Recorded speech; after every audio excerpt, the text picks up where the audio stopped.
بسم اللہ الرحمن الرحیم۔ بیان کی 7 قسموں میں سے آج چوتھی قسم ہم پڑھ رہے ہیں۔ اس کا نام ہے بیان ضرورت۔ چوتھی قسم کو بیان ضرورت کہا جاتا ہے۔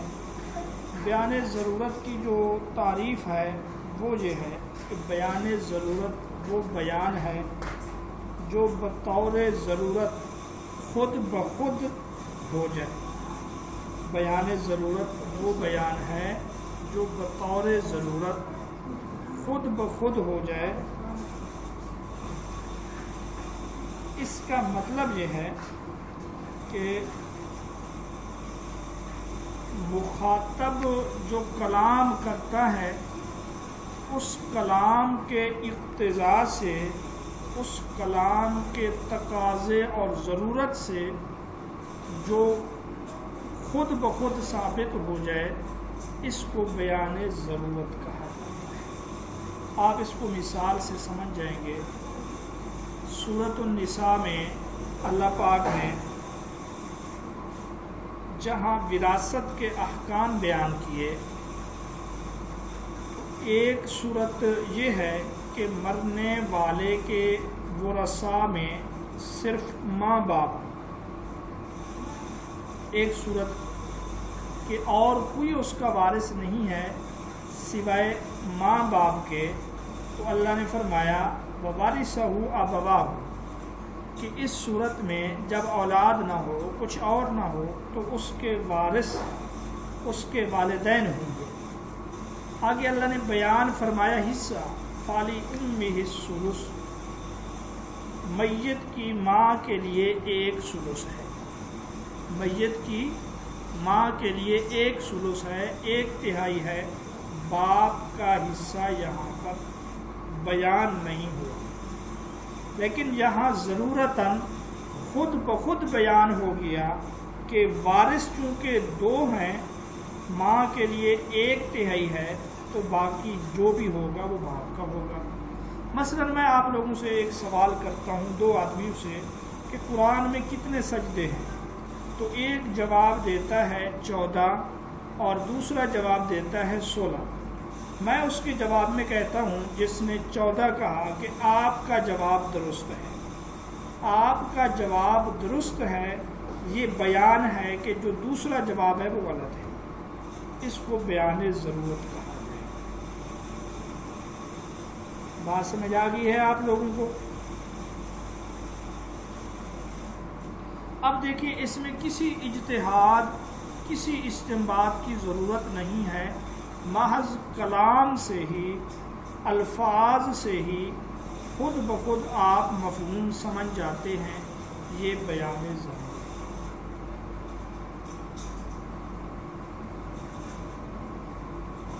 اسی طرح اس کی ایک اور مثال آپ سمجھیں کہ 2 آدمی مل کر کاروبار کرتے ہیں۔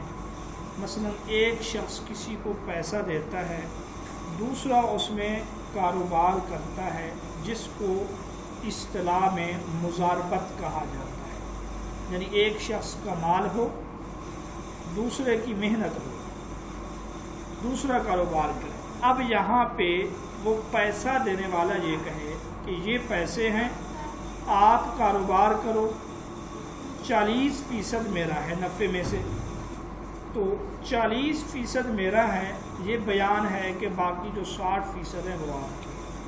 یا وہ یوں کہے کہ 40% آپ کے ہوں گے نفع میں سے، تو یہ بیان ہے کہ باقی جتنا بھی پیسہ بچ جائے گا، جتنا بھی نفع ہوگا، وہ کس کا ہے؟ وہ مالک کا ہے۔ یہ ساری چیزیں جو ہیں بیان ضرورت میں شامل ہیں۔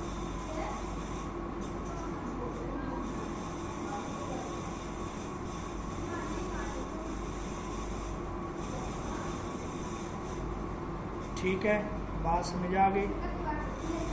اسی طرح ایک شخص کی 2 بیویاں ہوں، ایک شخص کی 2 بیویاں ہوں، وہ دونوں کو طلاق دے دے، یا ان 2 بیویوں میں سے ایک کو طلاق دے دو، لیکن تعیین نہ کرے کہ ان میں سے اس نے طلاق کس کو دی، پھر ان میں سے اگر ایک کے ساتھ وہ تعلقات رکھے گا تو گویا کہ ضرورتاً یہ بات اور یہ بیان ثابت ہے کہ طلاق جو اس نے دی ہے وہ دوسری بیوی کو دی ہے۔ اگلی قسم ہے، اس کا نام ہے بیان حال۔ بیان حال، اس کی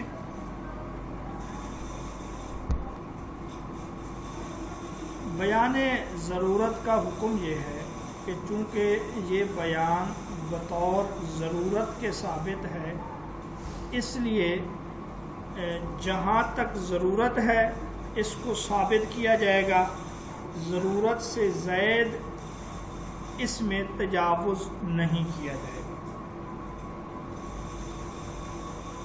بات سمجھ آ گئی ہے کہ جہاں تک ضرورت ہے وہاں تک اس بیان کو ثابت مانا جائے گا، اس کو بیان سمجھا جائے گا۔ جہاں پر اس چیز کی ضرورت نہ ہو وہاں پر اس کو بیان نہیں سمجھا جائے گا۔ مثال کے طور پہ جیسے اگر کسی شادی شدہ عورت جو پہلے سے شادی شدہ ہو، اس سے کسی نکاح کے بارے میں رائے مانگی جائے تو اس کی خاموشی جو ہے اس کو ہم ضرورتاً بیان نہیں سمجھیں گے، بلکہ یہاں پر اس کو چاہے وہ انکار کرے چاہے وہ اقرار کرے، زبان سے اس کا کہنا ضروری ہے، کیونکہ یہاں اس کی ضرورت نہیں۔ کنواری لڑکی میں تو اس چیز کی ضرورت ہے کہ وہ شرم و حیا کی وجہ سے خاموش ہو جاتی ہے۔ تو بہرحال بیان ضرورت کا حکم یہ ہے کہ چونکہ یہ بیان بطور ضرورت کے ہے، بطور مفہوم کے ہے، اس وجہ سے ضرورت تک ہے، اس سے زائد نہیں ہے۔ اگلی قسم ہے بیان حال۔ بیان حال اس میں بھی خاموشی ہے، جس طرح بیان ضرورت میں بھی اس طرف خاموشی ہے، یہاں پر بھی۔ تو بیان حال وہ خاموشی ہے جو متکلم کی دلالت حال کی وجہ سے بیان بن جائے۔ بیان حال وہ خاموشی ہے، وہ سکوت ہے جو متکلم کے حال کی دلالت کی وجہ سے بیان واقع ہو جائے، بیان بن جائے۔ اس کی ایک مثال تو جیسے حدیث تقریری ہے، یعنی آپ صلی اللہ علیہ وسلم نے کسی کو کوئی کام کرتے ہوئے دیکھا، یا آپ صلی اللہ علیہ وسلم کے سامنے کسی کے کام کا ذکر کیا گیا، آپ نے اس کو منع نہیں کیا، اس پر سکوت اختیار کیا، تو آپ صلی اللہ علیہ وسلم کا یہ سکوت اس بات کا بیان ہوگا کہ یہ کام شرعاً جائز ہے، کیونکہ آپ صلی اللہ علیہ وسلم کی بعثت کا جو اصل مقصد ہے وہ احکام شرع کو بیان کرنا ہے۔ احکام شرع کو بیان کرنے کے لیے آپ صلی اللہ علیہ وسلم مبعوث کیے گئے ہیں، لہٰذا اگر یہ کام ناجائز ہوتا تو آپ صلی اللہ علیہ وسلم ضرور منع فرماتے۔ آپ کا منع نہ کرنا اس بات کی علامت ہے کہ یہ کام شرعاً جائز ہے۔ اچھا، بیان حال کے بارے میں ہم پڑھ رہے تھے کہ بیان حال وہ سکوت ہے جو متکلم کی دلالت حال کی وجہ سے بیان واقع ہو۔ اس کی ایک مثال تو ہم پڑھ چکے ہیں کہ آپ صلی اللہ علیہ وسلم کے سامنے کوئی کام ہو۔ اسی طرح معاملات میں اس کی ایک مثال ہے شفع کرنا۔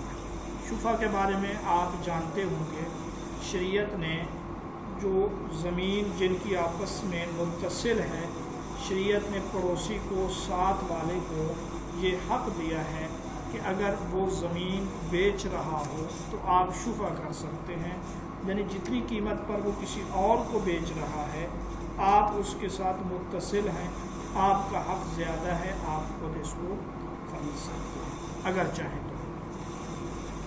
لیکن اگر اس شخص کو معلوم ہوا کہ میرے ساتھ جو متصل زمین ہے، پلاٹ ہے، وہ اس کو بیچ رہا ہے، پھر بھی وہ اس کے اوپر خاموش رہا، تو یہ بھی ایک بیان ہے کہ وہ اس معاملے پر راضی ہے، لہٰذا اس کے شفع کا جو حق ہے وہ حق اس کا ساقط ہو جائے گا، وہ حق اس کا ضائع ہو جائے گا۔ یہ ایک مثال ہے اس کی۔ اچھا، اس کی ایک اور مثال، جس طرح غلام ہے وہ اپنے آقا کی اجازت کے بغیر تجارت نہیں کر سکتا، یہ ایک اصولی مسئلہ ہے۔ اور جس غلام کو آقا تجارت کی اجازت دے دے اس کو کہا جاتا ہے عبد معزوم۔ عبد معزوم یعنی کہ وہ غلام ہے جس کو تجارت کی اجازت دے دی گئی۔ اگر ایک ایسا غلام ہے اس کو خرید و فروخت کی صراحتاً مالک نے اجازت نہیں دی، لیکن مالک نے اس کو خرید و فروخت کرتے ہوئے دیکھا، پھر بھی اس پر خاموش رہا، تو یہ خاموشی اس بات کی دلیل اور علامت ہے کہ اس نے اپنے غلام کو تجارت کی اجازت دے دی ہے۔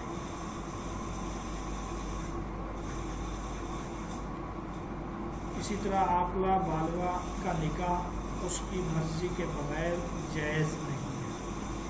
جب اس سے پوچھا گیا اس نے جواب میں خاموشی اختیار کی، تو یہ خاموشی بھی اس بات کی دلیل ہے کہ وہ راضی ہے۔ یہ بیان حال کی تعریف اور اس کی چند مثال۔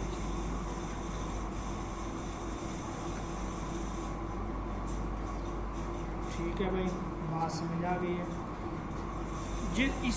اسی بیان حال میں سے جو ہے اجماع سکوتی بھی ہے۔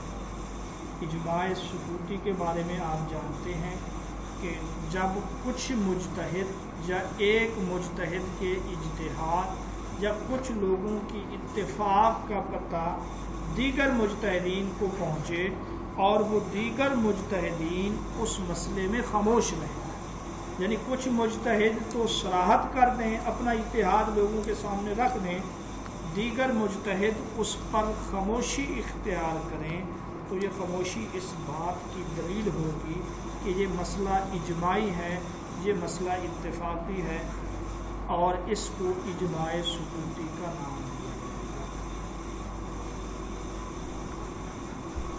اس کا حکم یہ ہے کہ بیان کی ضرورت کے موقع پر یہ خاموشی بمنزلہ بیان کے ہے۔ بیان کی ضرورت کے موقع پر یہ جو خاموشی ہے یہ بمنزلہ بیان کے ہے۔ چھٹی قسم کا نام ہے بیان عطف، عین توئے فے۔ عطف کا معنی ہے جوڑنا۔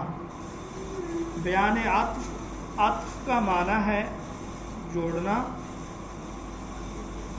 بیان عطف کی ایک تعریف یہ کی جاتی ہے کہ بیان عطف وہ بیان ہے جو عطف کی وجہ سے بیان بن کر واقع ہو۔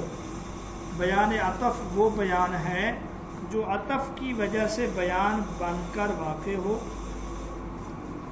مطلب اس کا یہ ہے کہ کسی مکیلی یا موزونی چیز کا عطف جملہ مبہم پر کیا جائے، کسی ایسی چیز کا جس کو ناپا جاتا ہے، جس کو تولا جاتا ہے، اس کا عطف کیا جائے جملہ مبہم پر، تو یہ عطف جو ہے اس جملہ مبہم کا بیان ہوگا، یعنی معطوف اور معطوف علیہ کا یہ بیان ہوگا۔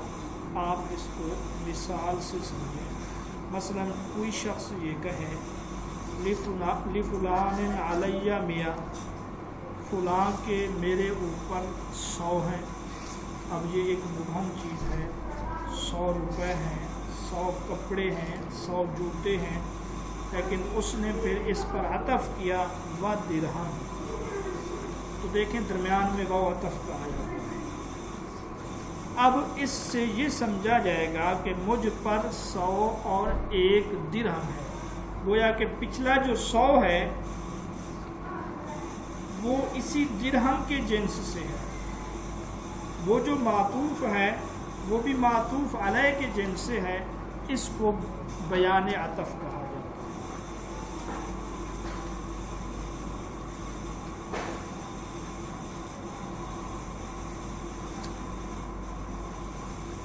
اسی طرح کوئی شخص یہ کہے لفلان علیہ مئہ، فلانے کا میرے اوپر 100 ہے، پھر آگے یہ مبہم ہے بھی 100 کیا چیز ہے، وہ اس پر عطف کرتا ہے ایک اور جملے کا، اور وہ یوں کہتا ہے 100 اور 1 بوری گندم ہے، تو اس کا مطلب یہ ہوگا کہ وہ جو 100 مبہم ہے اس سے مراد بھی یہی گندم ہے، لہٰذا اس پر 101 بوری گندم لازم ہے۔ وہاں سمجھ آ گئی آپ لوگوں کو؟ تو بیان عطف میں یہ ہوتا ہے کہ کوئی چیز مبہم ہوتی ہے، یا تو اس چیز کا تعلق ناپنے سے ہے، یا اس چیز کا تعلق وزن کرنے سے ہے، یا اس چیز کا تعلق گننے سے ہے، اس کے بعد اس پر ایک اور جملے کا عطف کیا جاتا ہے۔ تو یہاں پر جو بعد والا جملہ ہے گویا کہ وہ گزشتہ جملے کا بیان ہے، گزشتہ جملے کی وضاحت ہے۔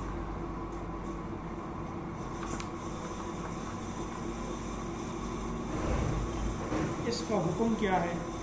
اس کا حکم یہ ہے کہ اس میں معطوف جو ہے وہ اپنے معطوف علیہ کے حکم میں داخل ہوتا ہے، یعنی عطف سے پہلے جو چیز ہے اور عطف کے بعد جو چیز ہے وہ دونوں ایک حکم میں ہوں گی، اور وہ دونوں چیزیں ایک شمار ہوں گی۔ یہ بیان عطف کا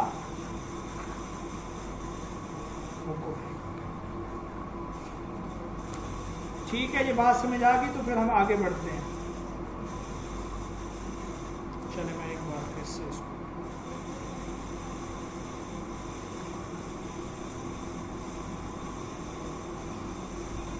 اچھا، یہ جو عطف ہے پہلے تو اس کا لفظی معنی ہے جوڑنا۔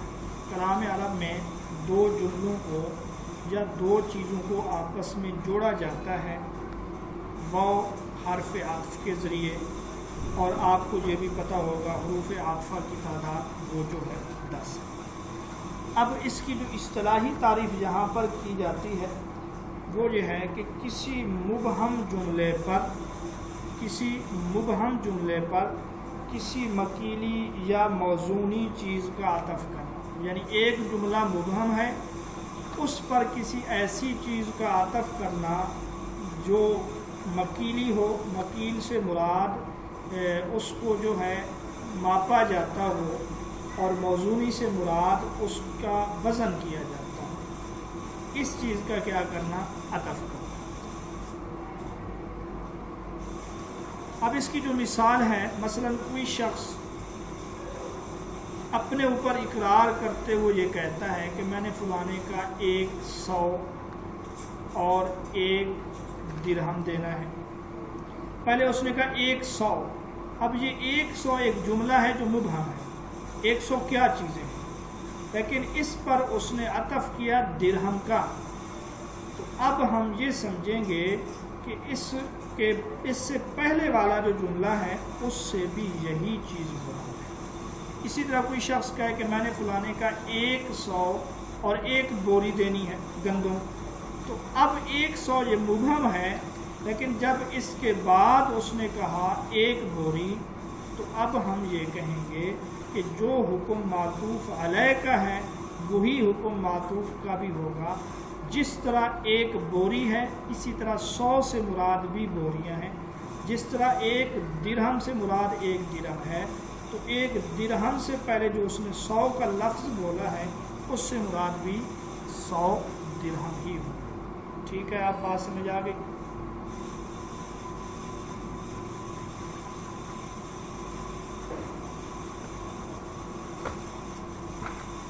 آپ کی آواز میں شور ہے، سیٹ تجرب ایک پڑھ کے اس کے بعد جو ہے بات کرتے ہیں۔ آخری قسم ہے اس کا نام ہے بیان تبدیل۔ بیان تبدیل اس کا مطلب ہے تبدیل کرنا۔ وہ بیان ہے، بیان تبدیل کی جو تعریف ہے، گزشتہ کلام کے ذریعے گزشتہ کلام کو بعد والے کلام کے ذریعے ختم کرنا یا گزشتہ کلام کو بعد والے کلام کے ذریعے ناسخ کرنا، یہ بیان تبدیل ہے۔ بیان تبدیل کا دوسرا نام نسخ بھی ہے۔ بیان تبدیل کا دوسرا نام نسخ بھی ہے، یعنی کہ سابق جو حکم ہے، سابق جو کلام ہے، اس کلام کو ختم کر کے اس کو بدل کر اس کی جگہ پہ نیا کلام لانا، نیا حکم لانا، اس کو بیان تبدیل کہا جاتا ہے۔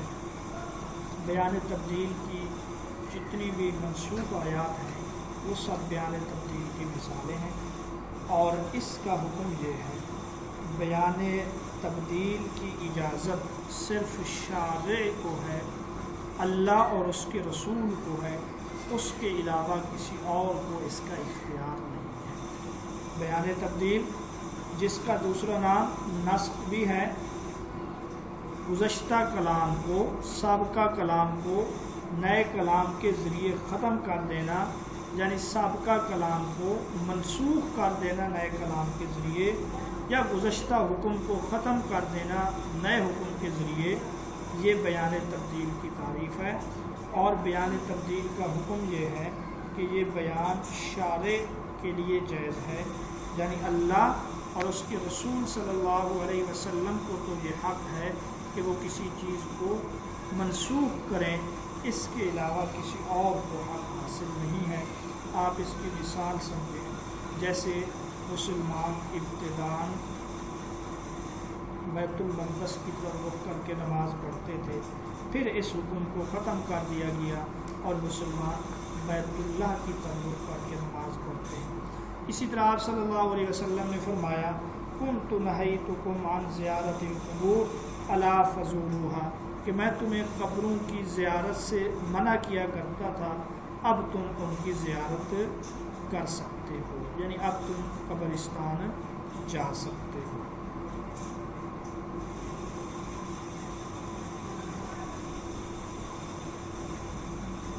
ٹھیک ہے، اب آپ نے اگر توجہ سے سنا ہے تو آپ کو بیان تبدیل اور بیان تغییر میں فرق کا پتہ چل چکا ہوگا۔ بیان تغییر میں حکم وہی ہوتا ہے، میں کاف رکھیں دو میں، بیان تغییر میں حکم وہی ہوتا ہے، لیکن اس حکم کو استثناء یا تعلیق کے ذریعے مؤخر کر دیا جاتا ہے۔ مثلا اس نے کہا انتی طالق، تجھے طلاق ہے، یہ تقاضا کرتا ہے کہ فی الفور ہو۔ پھر اس نے کہا ان دخلت الدار، اگر تو گھر میں داخل ہوئی، تو اب اس حکم کو مؤخر کر دیا گیا ہے، اس حکم کو ختم نہیں کیا گیا۔ بیان تغییر میں حکم کو ختم نہیں کیا جاتا، لیکن اس حکم کو شرط کے ساتھ، استثناء کے ساتھ معلق کر دیا جاتا ہے، جبکہ بیان تبدیل میں گزشتہ حکم کو بالکل ختم کر دیا جاتا ہے اور اس کی جگہ نئے حکم پر عمل کرنا ضروری ہوتا ہے۔ یہ فرق ہے بیان تبدیل میں اور بیان تبدیل میں۔ یہی وجہ ہے بیان تبدیل جو ہے وہ صرف شارع کی طرف سے جائز ہے، شارع کے علاوہ کسی اور کو بیان تبدیل کی اجازت نہیں ہے۔ ایسا نہیں ہے کہ آج وہ ایک بات کرے، کل اس کو پھر بدل دے، پرسوں اس کو پھر بدل دے، شریعت میں اس چیز کی اجازت نہیں ہے۔ تو یہ بیان کی 7 قسمیں تھیں اور یہیں تک ہمارا آج کا سبق ہے۔ جی اب آپ بیان ضرورت میں چونکہ وہ کلام ہوتا ہی نہیں ہے، اس وجہ سے وہاں پہ اتصال یا انفصال کی بات نہیں ہے،